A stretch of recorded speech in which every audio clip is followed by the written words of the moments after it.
You're listening to The Big Lift, the podcast of Web Trends Optimize, the CRO solution that enables marketers and developers to maximize the ROI on their digital properties. Web Trends Optimize is a powerful, feature-rich and easy-to-use solution, all delivered within a fixed-price contract with no additional cost for increased functionality ever. During these podcasts, we meet some of the key influencers within the marketing and conversion world to understand their roles and examine their challenges. Today, I'm in conversation with Luke McDermott, Head of Digital Optimization at digital marketing agency Modo25. His expertise lies in SEO, UX and CRO, which gives him the perfect insight, excuse the pun, on our topic today, why SEO and AB testing should work hand in hand. So good afternoon, Luke. Let's kick this off by giving you a little background about you and your experience in digital marketing so far. Yeah, good. Thanks for having me, John. I'm Luke, Head of Digital Optimization at Modo25. I've been doing CRO UX experimentation for about 10 years now. Actually started off originally in paid media and then moved over into experimentation. And then about 5 years ago, started working in the SEO space as well, and really trying to combine A/B tests, that type of thing, with the SEO space, and just seeing how we can improve websites from, well, one in Google's eyes and obviously for customers as well. And we're getting hopefully a better customer experience and making them a bit more sticky along the way, is that right? Yeah, that's the plan at least. The title we've got is how SEO and AB testing can work together. But one of the things that I'm cognizant of is that in larger organisations, AB testing and SEO are often handled by different people. So how can those organisations bring together the teams for a common goal? How does that work? So it's a real common thing, right? Like most AB testing, that type of things, maybe in product teams, and then obviously SEO normally sits with performance, maybe marketing. So what we've started to do is really try and speak to both teams at the same time and really say, okay, well, how can we get the best bang for buck? I think historically, a lot of SEO agencies haven't really done a lot of A/B testing, and it's almost like a just do it and see what happens. Yeah. So we try to come in and prove, obviously, with experimentation, A/B testing, that something can be of benefit. Mm-hmm. So I guess it's just about starting those conversations and then trying to work on, okay, well, how can we all work as one team with one goal? And again, there's no better way, I don't think, than A/B testing, putting a little bit of skin on the line in terms of betting on what's going to work and what's not going to work, and go from there. So would you say that you would start an initial conversation with people at one level, say at the SEO, or would you do it together? So when you're doing your first introduction, do you gather the teams together and say, this is what we're trying to do? A bit of both. So we do have a lot of clients that we've worked on historically that are just CRO come to us to want to optimize their website, and I guess what we've started to do with that is go along the lines of not running out of tests, because we're never running out of tests and experiments, but starting to look at, okay, what else can we do that's the bigger picture than rather just the classic change the colour of a button, change the structure of a website. What can we do that's actually going to get you the best bang for buck for optimization? And a lot of that is actually, can we optimize the website for a certain keyword set, make sure that we're getting the right customers to the website. So we do it that way, and we've kind of evolved our strategy from that perspective with those customers. But then also, it's a big part of our SEO offering is actually, okay, well, we can actually do these things as well that maybe a lot of SEO teams or agencies haven't in the past. So we kind of come at it from both angles. So there's not a one size fits all, but it's kind of. So the answer is it depends, but I suppose that's always the answer, isn't it? So. I think it's the answer I get so many times with these conversations along the way. But SEO and A/B testing are, if you like, two elements of a common goal, I suppose.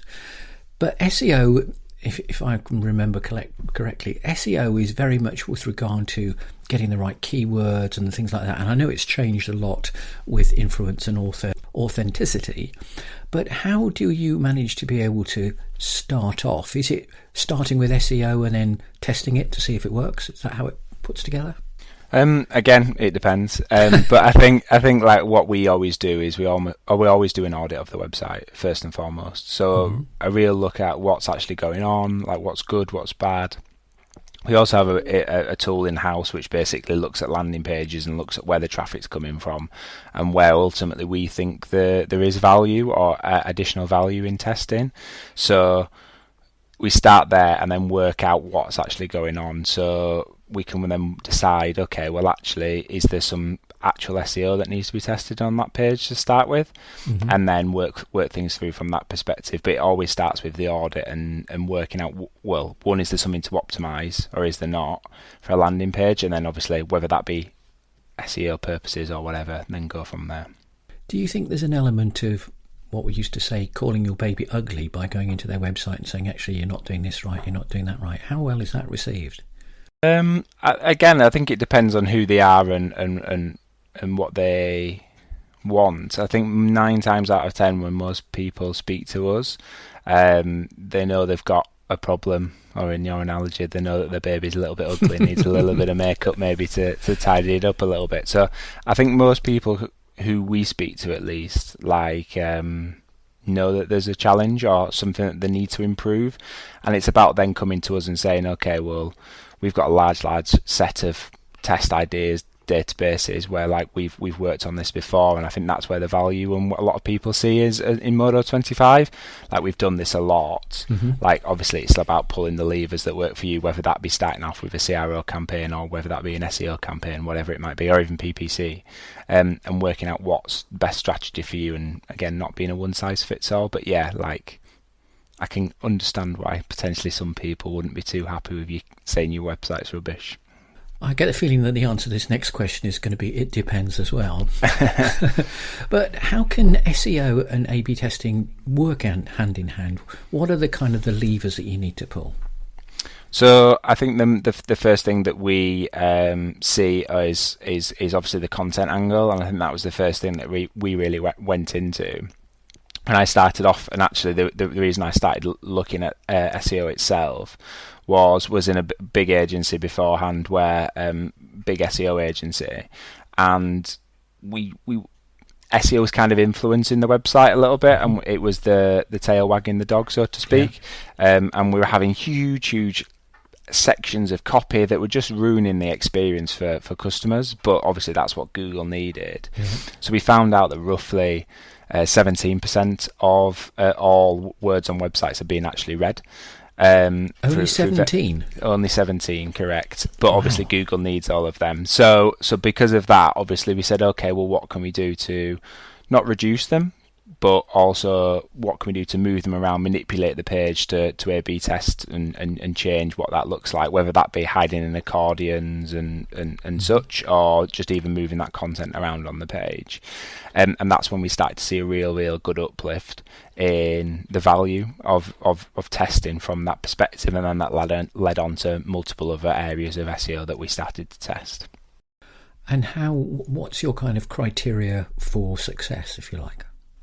Again, just it's all statistical based. So what we kind of do is set up a structure of what we expect to happen from an experiment, and then we'll work it out on 2 words. One, we run the actual A/B test itself, but then obviously what we'll do is track that within multiple other tools as well, such as like SEMrush, Ahrefs, that type of thing, and obviously see and understand what the value of that can be. We also do a lot of SEO testing where we'll almost build two pages of different structures, launch them at the same time, and see which ranks better.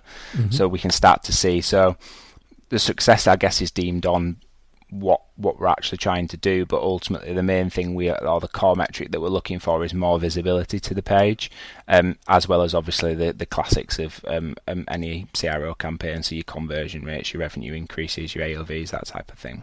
And you measure time on page as well? We do.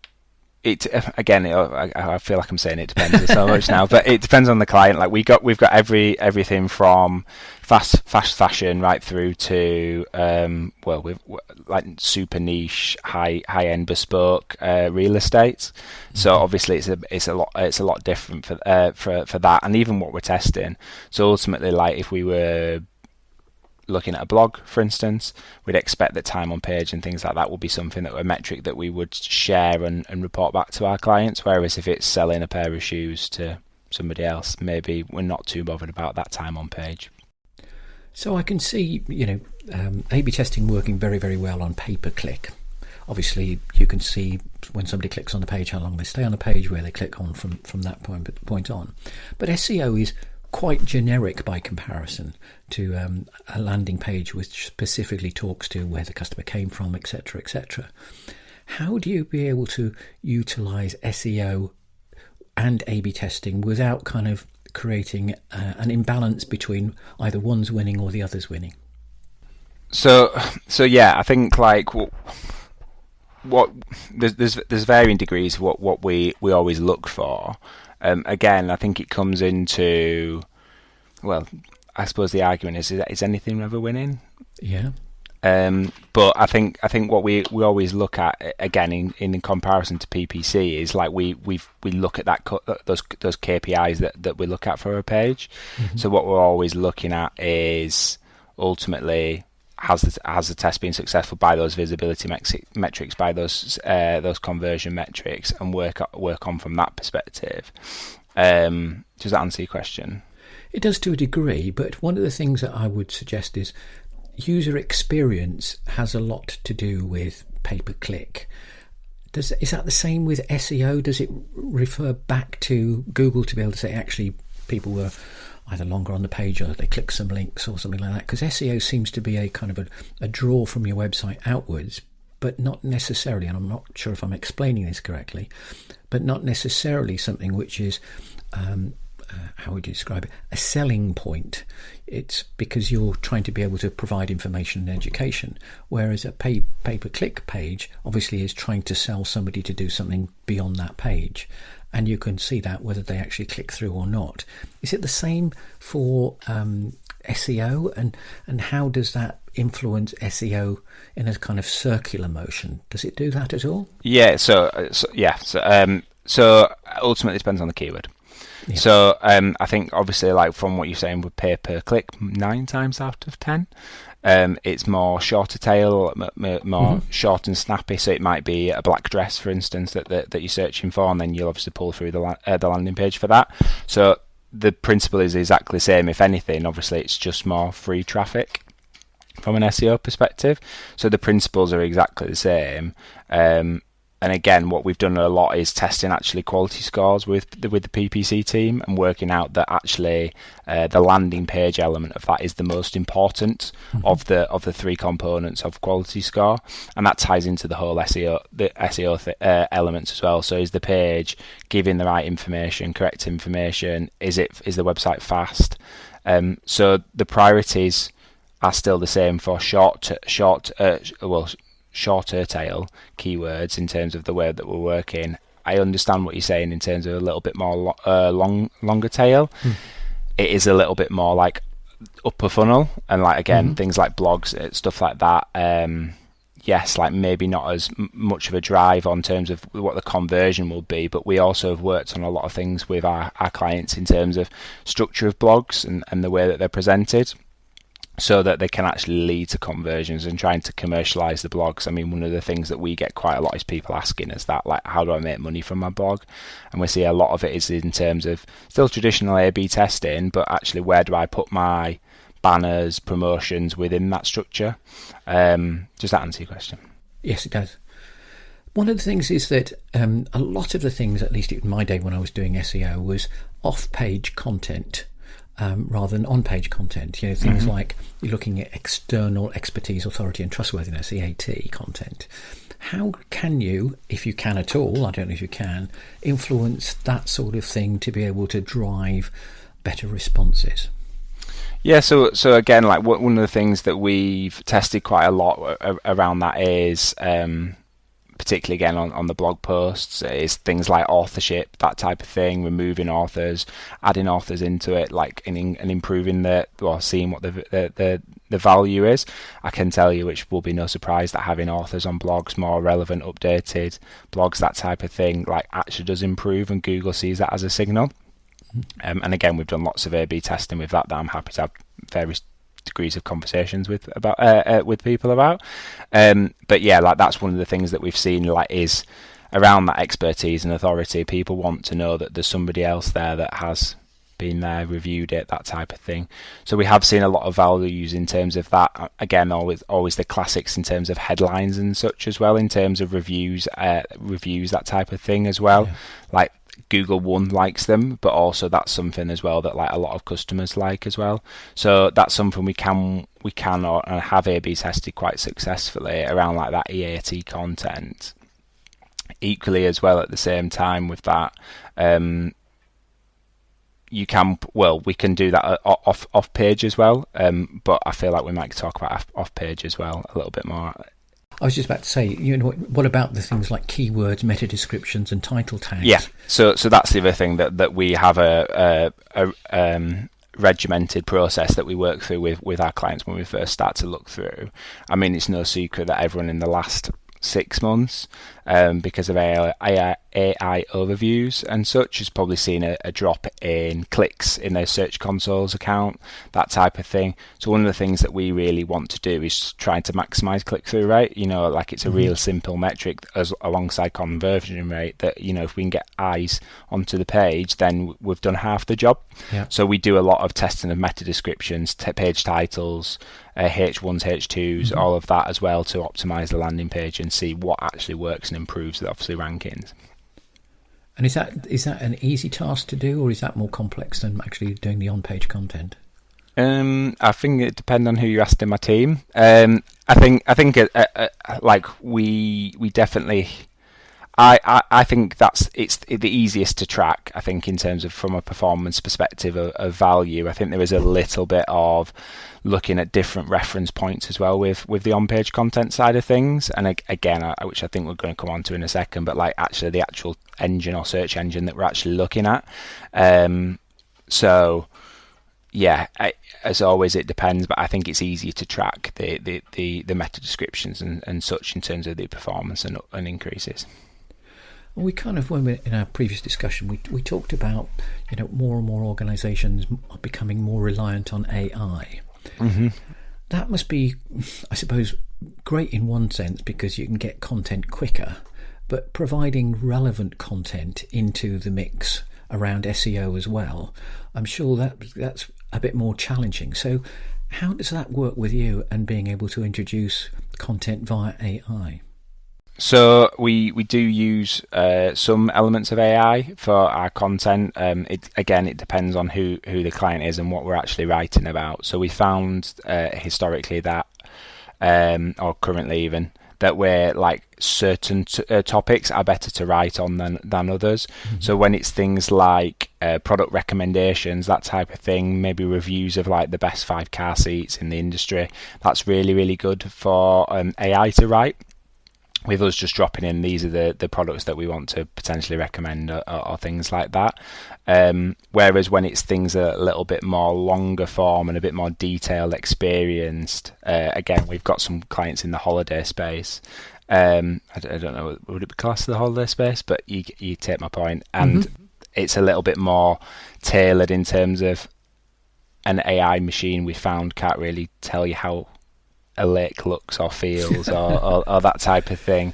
Yeah. So it depends. We are A/B testing, or we A/B test content and LLMs quite consistently. So the main 3 that we use are ChatGPT, Gemini, and Claude, as well as our own content writers in house. Currently, what I can say, which I feel the content writers are happy with, but they're beating the AI engines to actually rank, particularly within those with those search engines and Google still. So it does look like human content is still the way forward currently. However, we are seeing that over the last even month, 2 months, like the scale of how well those blogs or pages that are being written by AI are starting to rank better than they have done before.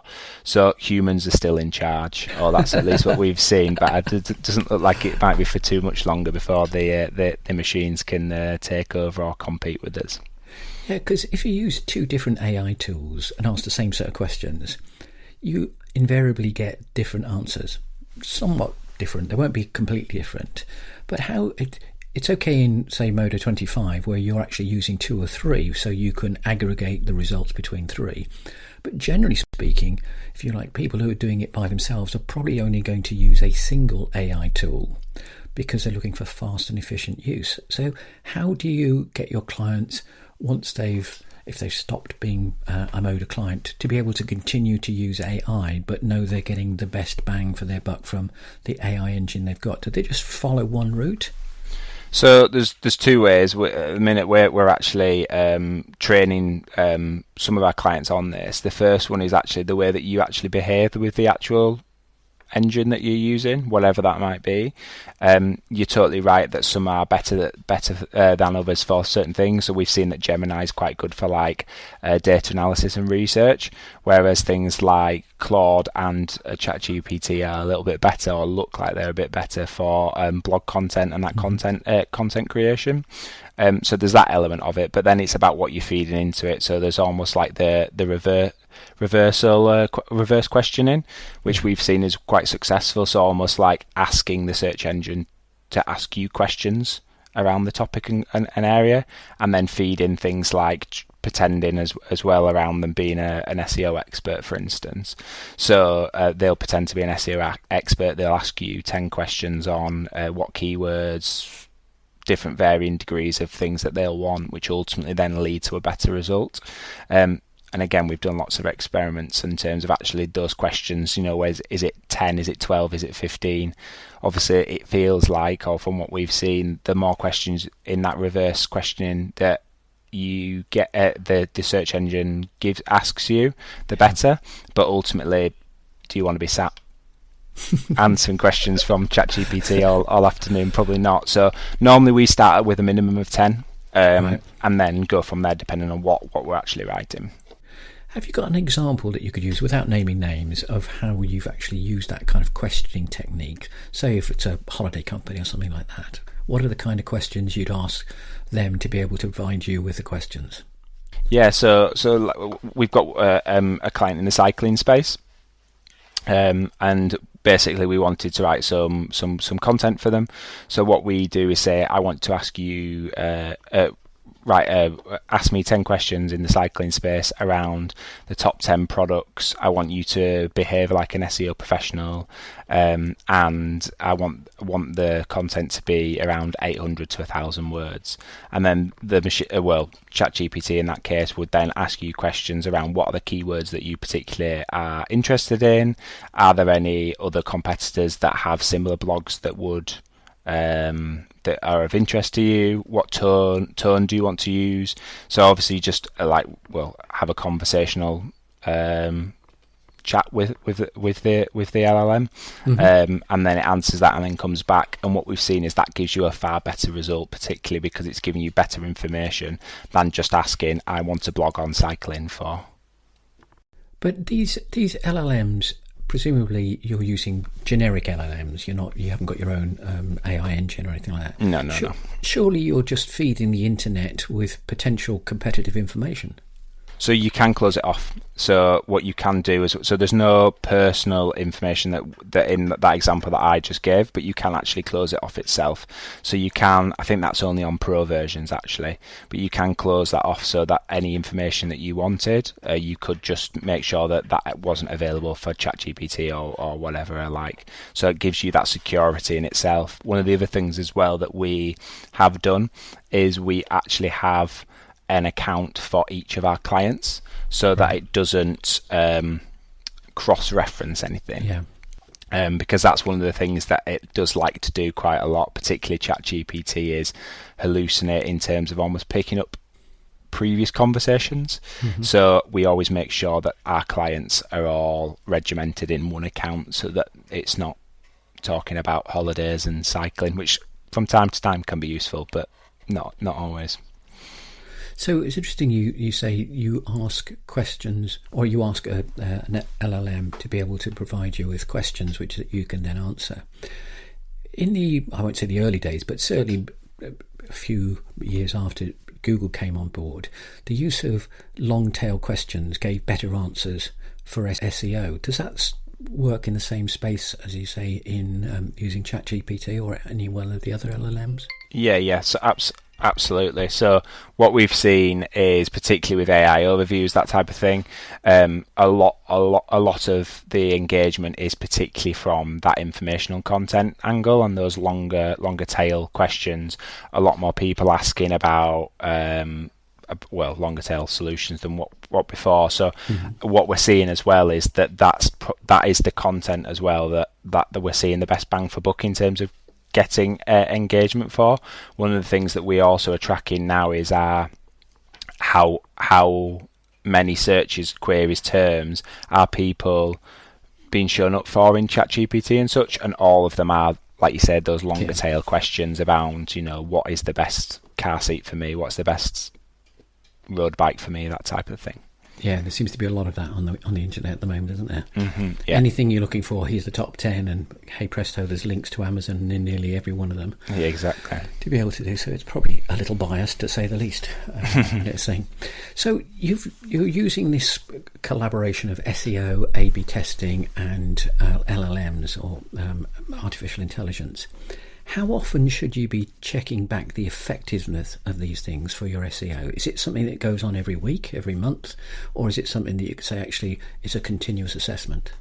So we're very fortunate to have our own bespoke reporting tool called Ask Bosco, and what that basically does is pull in all of the information from GA4, SEMrush, whatever tool you're using from an SEO perspective, and pulls that in. So we look at it from two different angles. The first one of which is a landing page. So we're actually religiously checking, it gets pulled through to us weekly to see what that performance is looking like. So is it improving? Is it decreasing? Is it whatever's happening? That obviously then ties into when we make changes. So like what the team will do is have change logs. So we'll know that if we've changed a headline, it got changed on the first of the month, and that we've seen the impressions increase, decrease. So it depends on sample size, obviously, but we're always checking. I'd say, we have the data available daily, but weekly is what the team are checking in on mainly, depending on the sample, and then obviously we work on what's actually happened from that result. So, do you think it's imperative that SEO and A/B testing are working hand in hand, or do you think it's something that people would like to get towards? It's funny. So I would say 2 years ago we did little to no A/B testing, maybe a little bit longer actually, maybe like 3-4 years ago. Whereas A/B testing in this space, whereas I would say now it's quite close to 40% of all our tests are related towards SEO testing. I'd also say maybe an extra further 10% is around PPC. So again, the classics of what you test with a PPC test and improving quality scores, and then the rest obviously is just stereotypical A/B testing. So I don't think it's a required thing, but I think it makes life so much easier, and just again the whole principle of that's why I was so interested when I first started off in marketing in the CRO space of it's concrete evidence of something has actually happened, and that you know that this was the right decision. So I think doing it in this way that we've done from an SEO team has, one, made us quite successful, but also two, just gives you peace of mind that you're doing the right thing, and it's not just, all right, we think this content's going to be the right thing, we know it is. Well, I think that actually that's quite a good summary, because one of the things that we mentioned throughout this podcast is you've used the phrase, it depends. And testing's the only way to be able to say, well, it depends on what, and you make those changes. So I think from my perspective, testing, whatever it is, whether it's SEO or whether it's testing landing pages, until you've tested it, you can't prove that actually what you're doing is effective or not. Yeah. So I think it's pretty good. Before we close off, is there anything else that we've not covered that you'd like to cover? No, I think the only thing as well is just that with the off-page side of things is just links into the page. Again, something that we've seen that's been hugely successful is actually monitoring the performance of anchor text and links into the website, and that's just the only other thing that I think we probably haven't touched on. We touched on the content side, and then as well, like obviously page speed, technical SEO as well. Like obviously it goes without saying, but the faster your website is, the 9 times out of 10, the better the conversion rate is going to be. But I think they're obvious things to cover. But I would definitely encourage anyone to like really jump into it and start to A/B test their SEO proposition, as well as any of the other channels as well. You know, it goes into, we're doing PPC, we do affiliates as well. Like really A/B testing out paid social as well is another great one. So I would definitely say it's got massive value, and I'd encourage anyone to do it more. Well, Luke, thank you very much for your time. It's been a subject which I'm sure is going to evolve over time, because it's one of those things that AI is going to have more of an influence over us as we go forward anyway. But I think that the ability to test everything, including SEO, is one of those things which actually is going to hopefully show real benefits in the long term. But for now, Luke, thank you very much for your time, and we'll speak again soon, I'm sure. Thanks, John. See you later.